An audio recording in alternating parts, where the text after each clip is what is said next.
Oui, oui, bien sûr, j'ai toujours dit que j'aimais les enfants.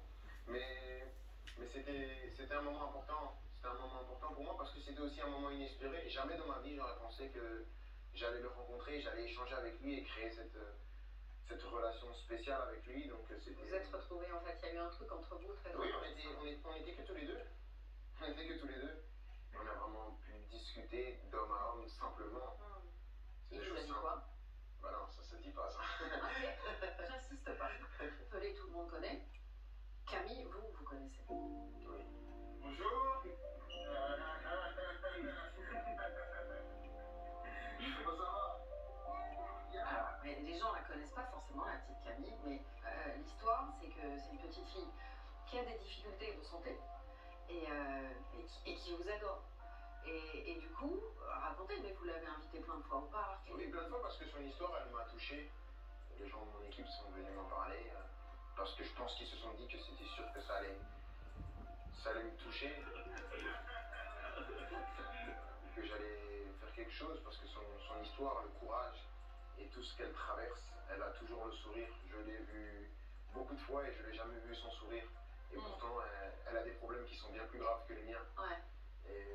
Et c'est incroyable, on a créé cette relation où maintenant elle est sans filtre avec moi, je suis comme son ami et c'est sympa, je l'ai revu encore il y a quelques semaines et c'est vraiment incroyable de partager ça avec elle. Alors justement, Camille, on lui a demandé de vous poser une question. Ah oui? Elle n'a pas la langue dans sa poche, on peut le dire. Oui, non, maintenant elle est à l'aise avec moi. Voilà, je vous fais écouter. Coucou Kylian, c'est Camille. J'espère que tu vas bien. Moi, ça va super. Bon, j'ai une petite question pour toi. Je sais que tu as déjà réalisé beaucoup de tes rêves. Mais aujourd'hui, ton plus grand rêve, ce serait quoi? Elle est pas mal la question, hein? Ouais, elle est pas mal, elle est pas mal.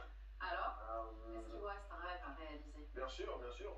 Déjà, ne serait-ce que sportivement, en tant que joueur, il me reste pas mal de rêves.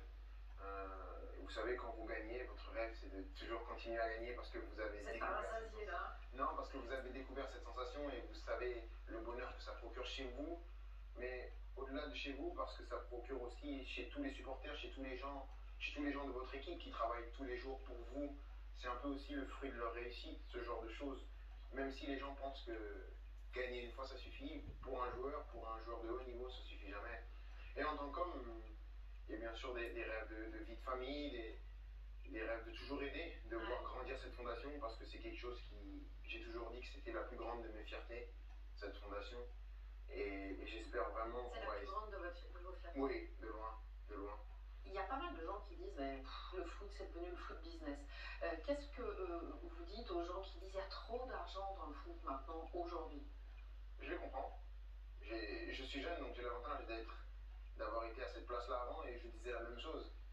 Quand on te donne une somme comme ça à la télé et on vous donne des sommes dithyrambiques, vous vous dites waouh, qu'est-ce que c'est que ça? On dit 100 millions d'euros pour vous. Oui, peu importe le chiffre. C'est ça pour les gens, honnêtement, je ne sais pas exactement quel est le chiffre. Ça, c'est la vérité. Bon. Oui, parce que. En tout cas, il n'est pas tout à fait faux. Ouais, je pense qu'on n'en est pas loin, mais c'est pas le plus important. Le plus important, c'est vraiment de se dire que, en fait, c'est un monde qui fonctionne différemment et c'est le monde qui marche comme ça. Nous, on n'a fait que s'adapter à ce monde-là. Voilà. Les gens ne savent pas tout ce qu'il y a dans le foot, tout l'argent qu'il y a dans le foot, comment ça marche, comment on le génère, comment. Donc c'est sûr que quand on donne des sommes comme ça, secs comme ça va faire parler les gens et les gens vont réagir de suite, mais j'ai appris à vivre avec ça et j'ai aucun problème.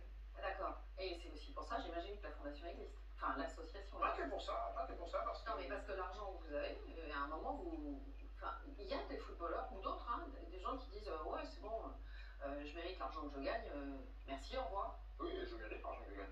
Je l'ai volé à personne. Non, mais c'est pas ça que je dis. C'est plus que je pense que, et c'est là où l'éducation vient en compte, c'est qu'on n'a pas attendu d'avoir tout ça pour faire. J'ai pas fait une association parce que j'ai eu de l'argent.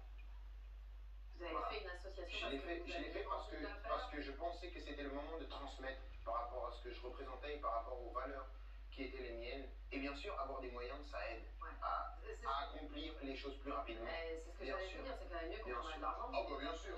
Pour faire une fondation, sans argent, c'est difficile. Mais l'idée n'est pas venue avec l'argent. L'idée était déjà là. La réalisation est venue avec l'argent. Vous êtes à plusieurs reprises exprimé sur les réseaux sociaux, sur des sujets de société, comme le racisme, les violences policières par exemple. Pourquoi est-ce que vous, sujet-là? Parce que je suis un citoyen du monde et que mon rôle de citoyen est le même que tout le monde. C'est pas parce que dans mon métier je suis dans une bulle que l'homme est dans une bulle. L'homme n'est pas dans une bulle, il est sur Terre, il suit l'actualité, il suit ce qui se passe, il s'informe, il s'inquiète, il est heureux. Le footballeur est dans sa bulle et il doit être dans sa bulle s'il veut performer et être ce qu'il est. Mais l'homme n'a pas besoin d'être dans sa bulle. Je pense que c'est important aussi de montrer aux gens qu'on n'est pas sur notre planète, on est avec vous, on voit ce qui se passe. On est d'accord, pas d'accord, on se révolte, on se révolte pas, on commente pas, mais on est actif de notre vie, comme tout le monde. Et ça veut dire que l'expression qui était en cours il y a, je sais pas, 20 ans à peu près, quand on disait à un footballeur